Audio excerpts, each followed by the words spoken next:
Welcome back to Power CEO's Truth Behind the Business. We are here with Steph Shorr. She is an optimal health coach and she works with high-performing entrepreneurs and executives.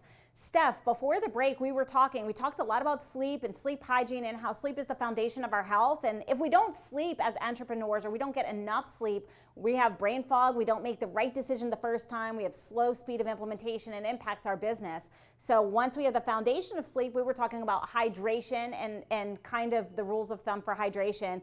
And right before the break, we ended on nutrition. And I want to kind of talk a little bit about nutrition because you said garbage in, garbage out for all intensive purposes. And that we want to be keyed into that. As entrepreneurs, it is really hard for us. We're doing a lot of things. Sometimes we're traveling a lot. How do we manage the nutrition when we have a busy lifestyle and or we're traveling? I would say maybe a good rule of thumb is to watch the sugar intake. Because sugar is the new devil. It used to be fat and we all went to low fat and we didn't have good results from that. Obesity went up, heart disease skyrocketed. As it turns out, sugar is really the problem. And carbs turn to sugar. We eat too many grains. Think about, cows and pigs. They're fed grains to fatten them up. The same thing happens to us. We're really not designed to eat a lot of grains, as delicious as they are, as addictive as they are. I find that if I eat something in the morning that's a high carb, even oats, I'm looking for carb the whole rest of the day. I do intermittent fasting now. I'll have my first meal at about noon, and I try to have my last meal at like 7, go to sleep at 10. I find that stands me in good stead. If I can keep the grains on the low side, I don't have cravings late at night either. And I think that's something. The sugar is very addictive. They did an experiment with rats, and when they could have cocaine or heroin or sugar, they went for the sugar. So that's pretty telling. Absolutely. And so as we think about this and we think about watching our labels and watching our sugar intake, it comes down to planning, just like we do in business, right? We plan out our business week. Maybe we need to be a little bit more diligent on planning how we're going to fuel our bodies. So do you have any tips that you use with clients, especially the entrepreneurs and executives that you work with, that have really helped them to kind of dial in that nutrition and have that plan so that they don't have to think about it? They just go and they grab what it is that's going to fuel their body? I asked them to try maybe one day a week to start, to have breakfast an hour later. And then maybe the next week, 2 days, and then start having it so they're not eating. You need to have enough time for your body to digest. And 3 meals a day plus snacks is really more than we need. Our bodies are always in digestive mode. So we need to have like a little space where our body is going through the whole and if they're interested in fasting, I could try to guide them with that. And anything I say, I need to preface this with every person needs to go over this with their medical professional. Everything that I say is based on my experience and anecdotal. I'm not a medical professional, but I can tell you what I've had success with. And one thing I've had a lot of success with is to try to get people to have one day a week without any grain and see if they can do that. It's pretty difficult. Or maybe just one piece of maybe sourdough bread. Sourdough bread, I think, is the least harmful of all the breads because it has that culture in it. Mm-hmm. It's kind of like almost, now I'm losing the word, it has a fermentation that the body loves. Again, you're feeding these gut buddies in your gut, and the gut buddy, it's kind of like you're in charge of a huge condominium, and the organisms living there, they want to have a nice house to live, and they'll take care of it if you give it the right ingredients. The best ingredients are things like salad and vegetables and proteins from, maybe, well, that's a whole nother subject. I'm not sure I can even talk about that lightly, but to not have a lot of things that are highly processed, you can start there. To try to eliminate the ultra high processed foods and eat more whole foods, things that had less preparation, less additives.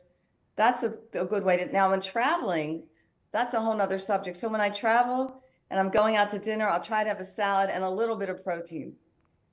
And I'll do the best I can wherever I am. I try to eat in a nice restaurant, so it's not something that was made on a fryer. Deep fried is not always your friend.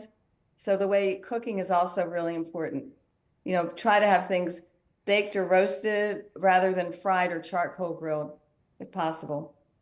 Yeah, and I travel a lot as well, and so it's always a little bit of a challenge. But a lot of places have healthy options, and I just want to say this because while it's top of mind, a lot of times it might not be on the menu. It may be like covered in all the things on the menu. You can always ask for them to prepare it, with less fat or in a different way, or hold the dressing or whatever that looks like for you. So it's become a lot more commonplace for you to be able to ask for those adjustments. And before we leave the fuel your body, one of the biggest things, I'm a business coach, so I work with entrepreneurs, and they have like a 3 p.m. slump. Like we all have this, but when we look at it and we look at when they're eating, it's usually about an hour and a half to 2 hours after they eat their lunch meal. Is there something from a nutrition standpoint that we can do, or something that we can do as entrepreneurs when we hit that slump? Because a lot of times it might be a blood sugar crash or something else. Like, how can we re-energize so we can power through the rest of our day?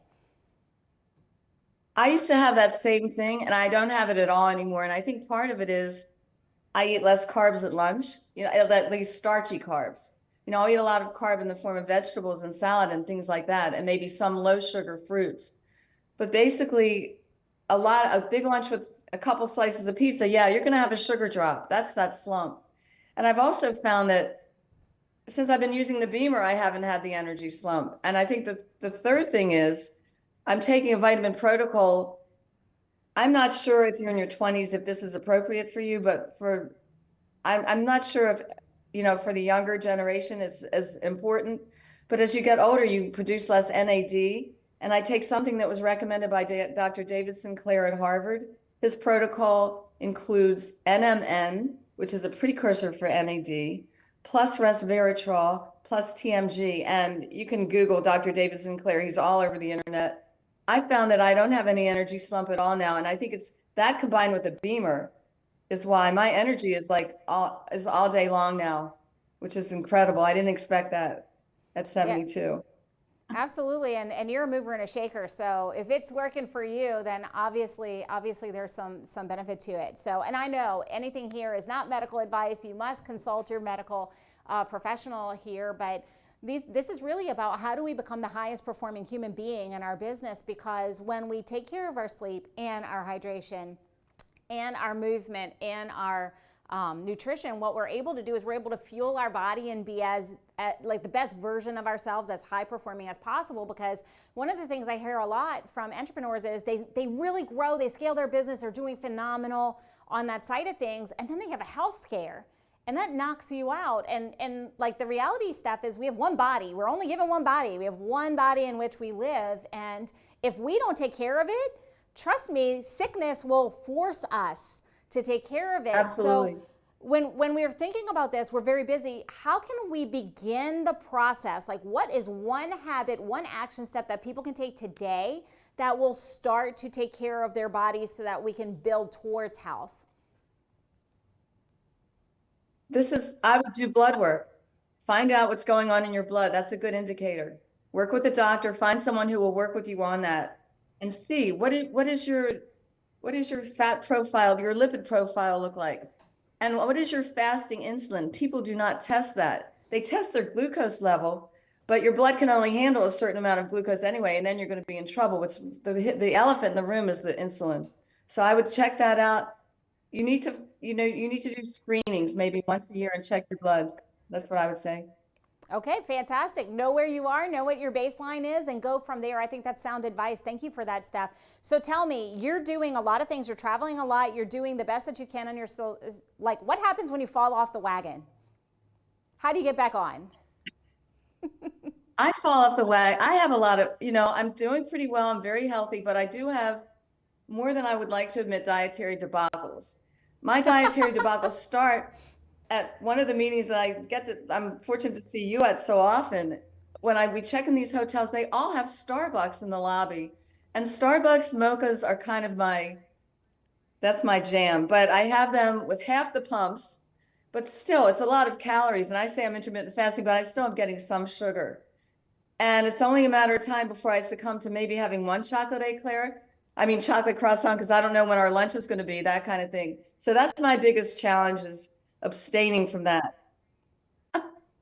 But I feel what you I on that. do, what I will have a do, I will problem with the carry, Starbucks. sometimes I will find coconut yogurt and I'll put those 3 vitamins I was talking about in them. And then I don't, I'll have the mocha or I'll have coffee. But I would say traveling, it's so easy. I'll be fine for 2, and then I'll slip into my travel mode. So it's a challenge. It's a lifelong challenge, a lifelong So health quest. I think the moral of the story is no one here is expecting anyone to be perfect. We're not perfect. I have the same challenges. I go to Starbucks when we're at all of these conferences and stuff as well because I don't sleep as well. So I want the coffee or whatever it is. And then when I get home, I have to almost detox from all the sugar because I really don't eat sugar. Exactly. That's a detox. But the reality is it's about habit stacking. It's about building the habits that make us feel good. And then when we travel, like I find when I travel, if I do that, when I go to eat, I want to eat more vegetables because my body feels not the same when I'm not eating whole foods. So I think the best thing for us as entrepreneurs is we want to know like what works for us, figure out what works for us and allows us to be peak human performers. And then when we fall off the wagon, have a little grace with ourselves and say, okay, yeah, I'm traveling. I get it. Like sometimes you travel and the only vegetables are mac and cheese and corn. So Yeah, and that definitely doesn't bode well long term. But I'm finding like when you go to a restaurant, you can find out what vegetables do they cook with the entrees and how are they prepared. I mean, I'm not afraid to ask questions. I don't want a cream sauce on my spinach. That kind of ruins it for me. I don't really like it anyway, luckily. But I'd rather have spinach plain with a little olive oil. And that's another thing. That's a whole nother subject. But a lot of restaurants cook everything in vegetable oil. Vegetable oil is pretty inflammatory in the body compared to olive oil. So if you have an option, try to get them to use olive oil or to bring you olive oil and you can put it on yourself. I do that with salads. I usually get the dressing on the side. I don't know if they use a prepared dressing. That has a whole lot of ingredients I don't want in my food. I would prefer olive oil or not even, maybe even just a little bit of lemon juice will work. And that's really you can do those little things as you travel to kind of, improve where you are. Yep, mischief manage. I call it managing the mischief. We do have to take a well brief put. break, but we will be right back after these messages.